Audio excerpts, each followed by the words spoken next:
Oh, John Kerry's Mideast peace talks have gone nowhere.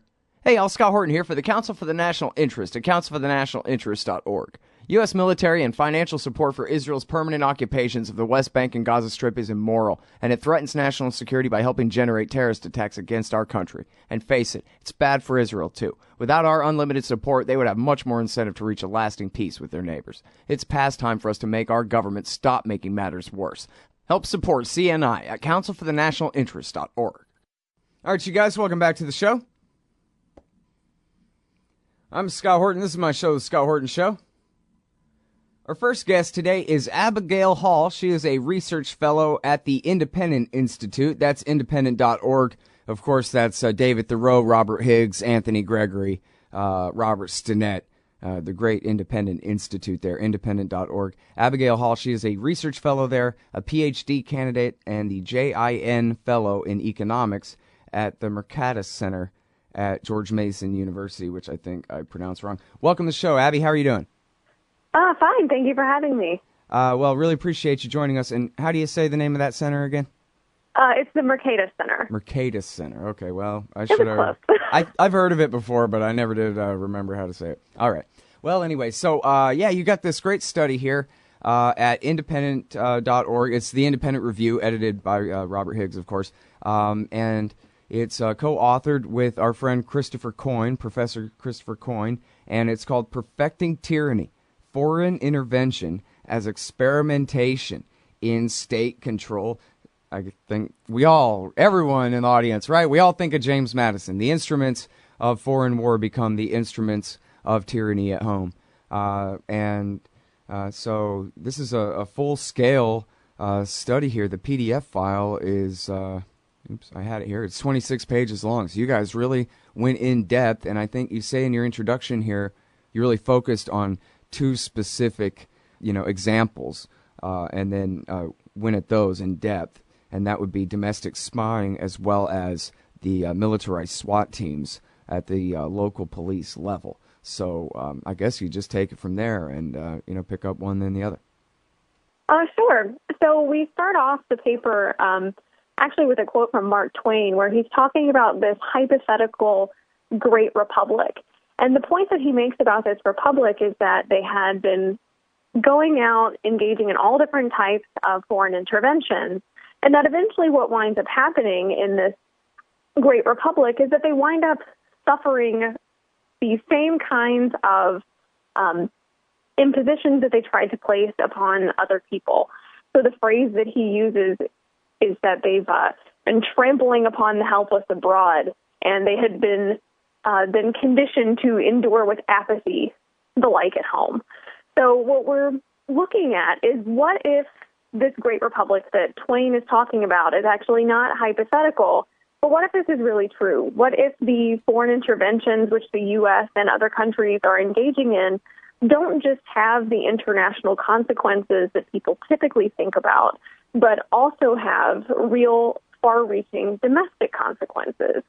So what we try to do is to examine what happens when the U.S., and again, this is generally applicable, but what happens when the U.S. government engages in foreign intervention? How do those interventions wind up coming back and demonstrating their effects domestically? So what we look at are what we refer to as coercive foreign interventions, where the government is trying to shape the political, legal, social, or economic outcomes in another country and actively invest resources to deter resistance from these foreign populations.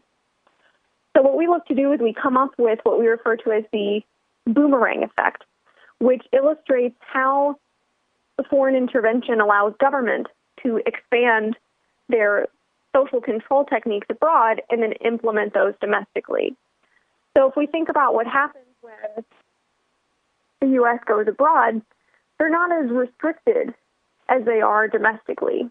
So there's some fairly strong limitations on what the government can do to its own citizens in the U.S. But when you take the U.S. government out of its domestic borders, a lot of those constraints are either relaxed or altogether absent. So we argue that this provides sort of a testing ground in which individuals in the government can engage in different kinds of social control experimentation. And then those are brought back into the U.S. Mm-hmm. Well, yeah, and I mean, the SWAT team is the perfect example because there you simply have, there's a direct line of descent from the creation of modern special forces after the disaster in the Iranian desert in the Carter administration to the FBI and the federal police SWAT teams, and then all the training of the local police. It's all comes from the Special Operations Command tactics, the kind of things that they train to do to foreigners is exactly the same equipment, same training, and same mentality down to our local sheriff's department. Right. So in the paper, we identify 4 different mechanisms through which we can see this importation of social control techniques from abroad. So we talk about changes in, first of all, the overall structure and centralization of government. So one of the benefits of a federalist system is that you have different groups which are providing this sort of check and balance on the other groups. But what happens when the U.S. engages in a foreign intervention is that some of the groups which were providing a check on the centralized government now wind up becoming intertwined within that intervention. They're drawn into the programs and into the activities of the centralized government, and so you wind up eliminating some of those checks. We also look at issues of physical capital. So this would be things like military technology, so drones or surveillance techniques is one of the examples that we talk about in the paper. Changes in human capital, or basically the things that people are good at. So if you're engaging in a foreign intervention, you're going to hone particular skills that are going to make you better at that particular job. Or from the very beginning, you're going to wind up drawing people into the intervention with that skill set. And then these kinds of things are brought back home, in particular through what we refer to as changes in administrative dynamics. So these people that have gone abroad, developed new technology, and developed these new personal skills wind up coming back, and they reallocate their talents, if you will, to public service and private service. And this really winds up changing the dynamic of a lot of different domestic companies. Mm-hmm. Yeah, I mean, that just makes a lot of sense. People come back, and, I mean, after all, look at the police. I don't know what the percentages are, but it's probably majorities in a majority of jurisdictions in America of sheriffs and city police who are military veterans. And not, during some 1980s more or less peacetime or only a proxy war era or something like that, but battle-hardened veterans of Iraq and Afghanistan.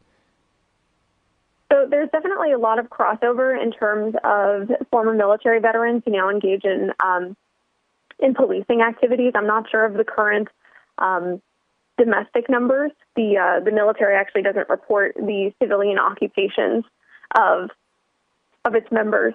But one of the statistics that was surprising to me in engaging in this research was that the first SWAT team, which can be traced back to the mid-1960s out in California, every member of that SWAT team had former military training. Right. Yeah, well, and, I mean, that's where they all get their training. It's the military bases, the SWAT teams, right? Right. So we look in the paper about the early SWAT teams in particular getting training from the Marines and from other branches of the military. Right. And you can actually trace the origins of SWAT teams to military tactics. So the entire organization of a SWAT team is based on what was referred to as elite force recon units in Vietnam. Right. So if we look at the origin... Oops. Sorry, that's the bumper music. We got to take this break. Yeah, there's a funny story there about the Marines in 2007 going back to the LAPD and saying, can you teach us the counterinsurgency tactics that we taught you back in the early 80s because we forgot them and now we need them for Iraq. So it goes back and forth. I hadn't heard that. All right, we got to take this break. We'll be right back, y'all, with Abigail Hall. She's at independent.org. Hey, Scott Horton here to tell you about this great new book by Michael Swanson, The War State. In The War State, Swanson examines how Presidents Truman, Eisenhower, and Kennedy both expanded and fought to limit the rise of the new national security state after World War II. If this nation is ever to live up to its creed of liberty and prosperity for everyone, we are going to have to abolish the empire. Know your enemy. Get The War State by Michael Swanson. It's available at your local bookstore or at Amazon.com in Kindle or in paperback. Just click the book in the right margin at scotthorton.org or thewarstate.com. All right, y'all. Welcome back to the show. I'm Scott Horton. This is my show, The Scott Horton Show. I'm on the Liberty Radio Network, noon to 3 weekdays. Talking with Abigail Hall. She's co-authored this study for the Independent Review with Christopher Coyne. And, oops, now I got to rewind back up to the beginning for the correct title, I think. Perfecting Tyranny, Foreign Intervention as Experimentation in State Control. And, you know, I was kind of spacing out during the break there, Abigail, and I was thinking about what we've learned from the Snowden documents about parallel construction. And again, I confess and I admit, and I'm guilty, that I have not had a chance to read this whole thing. I have scanned through quite a bit of it, so I don't know if you guys get to this exactly in here or not, but it's revealed that the NSA, through their Special Operations Division, or some other name for it, likes to launder intelligence on Americans through or to the DEA or other federal and state and local police agencies, I guess even. And then they tell them, hey, lie about how you figured this out. Don't let them know that it's this quite illegal, warrantless, kind of dragnet, fishing expedition type surveillance that's led to this information. Pretend that you pulled them over for having a taillight out and then make your case from there. And it seems like, wow, just imagine if it was a few years from now, and that's not even, hell, it's hardly scandalous now. But what if that just becomes official policy? Like, all right, whatever. Nobody really cared, not enough to roll it back, and so say there's another terrorist attack or two, and from now on, the NSA can go ahead and legally turn over their entire haul to all American police agencies the same way they turn it all over to the Israelis every day. And then all of our local and state police agencies have access to everything the NSA has on all of us and can pick and choose any level of enforcement they wish against any of us. All day long. I mean, we could move from authoritarian to totalitarianism here in America in pretty much a day and a half, it seems like, if that was to simply become... In fact, one more thing about that. Gareth Porter's great award-winning work about this is how McChrystal and Petraeus kill people with airstrikes and target them for midnight SWAT raids by the Delta Force in Iraq and Afghanistan. Is they use all this metadata, whose cell phone is connected to whose cell phone, and that's who they decide to kill. So you can see, obviously, there are more legal restrictions here at home in the law for now, but you can see how we're moving more and more that way. Most definitely. We don't talk specifically about the Snowden documents or about... We mention the current incarnation of the NSA, but we're really focused on how it is that these types of relationships were built in the first place. And one of the things that we do focus on is exactly what you're talking about, is this information sharing that's going on between not just areas of the federal government, but between the federal government and state and local law enforcement. So we see things like the creation of joint terrorism task forces, which have exploded, in particular after the attack on 9/11. We've seen lots of information sharing between state, local, and federal forces, tactical and other kinds of training that's being shared, and also what's become incredibly popular lately is the 1033 program that was highlighted following the events in Ferguson of weapons being transferred. Right. And, you know, the other thing I think is really important that you mentioned earlier was about, I guess you didn't call it the opportunity cost. That's the part that got my interest, the changing specialties of people. It's almost unimaginable how much engineering brilliance goes into killing people, especially in the United States of America.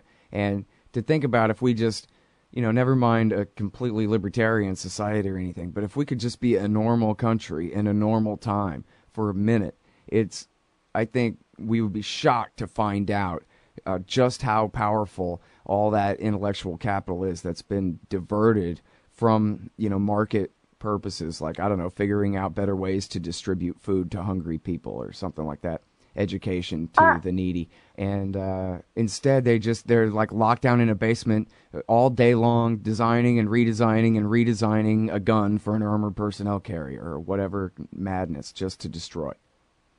Absolutely, and this isn't something that we talk about in the paper, but the opportunity cost is absolutely significant, and it's really what's the incentive facing individuals who are engaging in these types of interventions.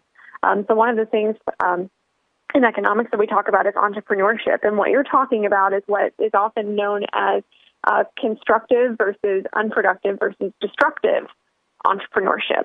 And so the question is, what's more profitable for individuals to engage in? And so if it's more profitable for people to use their entrepreneurial talents to engage in market-oriented types of activities, creating a new phone or building new goods and services for people to consume, if that's more profitable, people are going to pursue that end.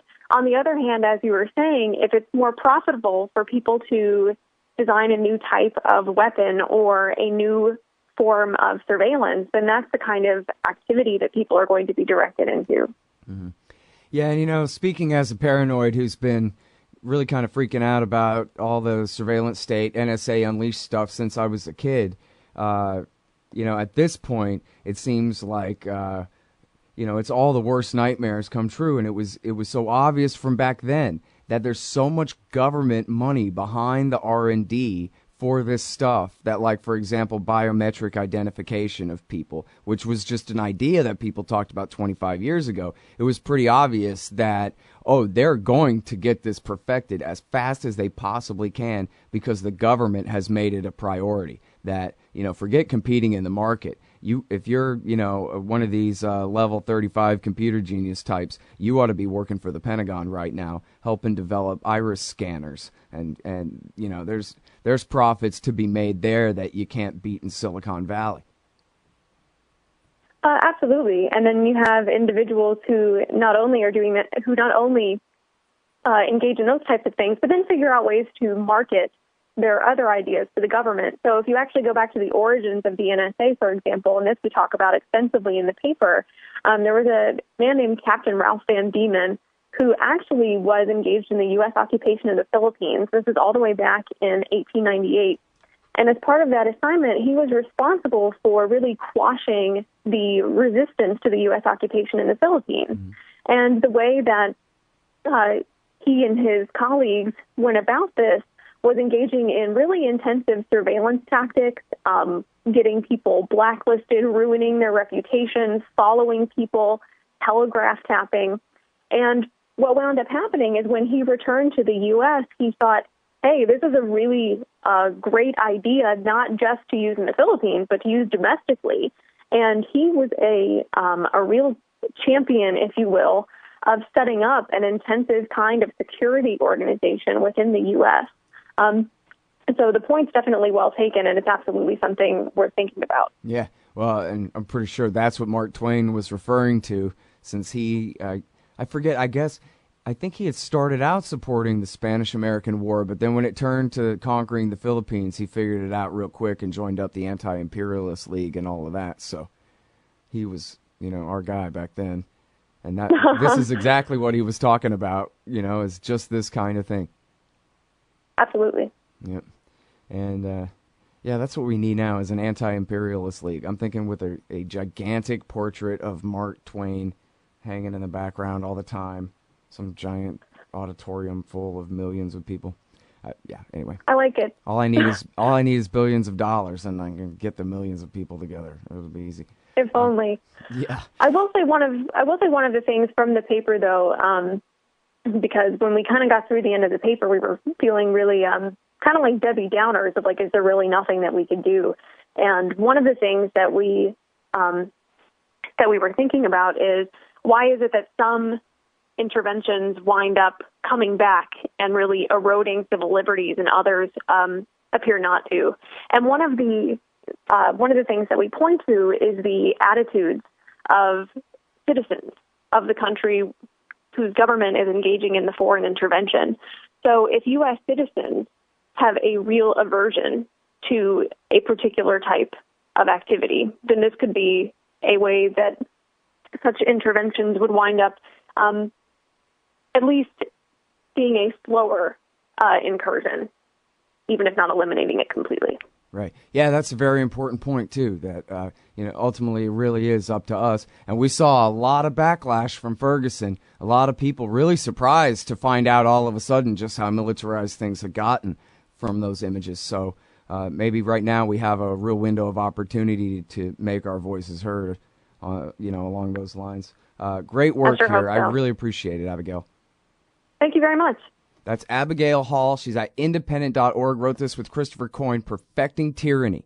Hey, Al Scott here for MyHeroesThink.com. They sell beautiful 7-inch busts of libertarian heroes Ludwig von Mises, Murray Rothbard, Ron Paul, and Harry Brown. These finely crafted statues from MyHeroesThink.com make excellent decorations for your desktop at work, bookends for your shelves, or gifts for that special individualist in your life. They're also all available in colors now, too. Of course, gold, silver, or bronze. Coming soon, Hayek, Hazlitt, Carlin. Use promo code Scott Horton and save $5 at MyHeroesThink.com. Hey, Al Scott Horton here. It's always safe to say that one should keep at least some of your savings in precious metals as a hedge against inflation. And if this economy ever does heat back up and the banks start expanding credit, rising prices could make metals a very profitable bet. Since 1977, Robertson Roberts Brokerage Inc. has been helping people buy and sell gold, silver, platinum, and palladium, and they do it well. They're fast, reliable, and trusted for more than 35 years. And they take Bitcoin. Call Robertson Roberts at 1-800-874-9760 or stop by rrbi.co. Hey, Al Scott here. If you're like me, you need coffee. Lots of it. And you probably prefer it tastes good, too. Well, let me tell you about Darren's Coffee Company at darrenscoffee.com. Darren Marion is a natural entrepreneur who decided to leave his corporate job and strike out on his own, making great coffee. And Darren's Coffee is now delivering right to your door. Darren gets his beans direct from farmers around the world. All specialty, premium grade with no filler. Hey, the man just wants everyone to have a chance to taste this great coffee. Darren's Coffee. Order now at darrenscoffee.com. Use promo code Scott and save $2. darrenscoffee.com. You hate government? One of them libertarian types? Or maybe you just can't stand the president, gun grabbers, or warmongers. Me too. That's why I invented LibertyStickers.com. Well, Rick owns it now, and I didn't make up all of them, but still, if you're driving around and want to tell everyone else how wrong their politics are, there's only one place to go. LibertyStickers.com has got your bumper covered. Left, right, libertarian, empire, police, state, founders quote, central banking. Yes, bumper stickers about central banking. Lots of them. And, well, everything that matters. LibertyStickers.com. Everyone else's stickers suck.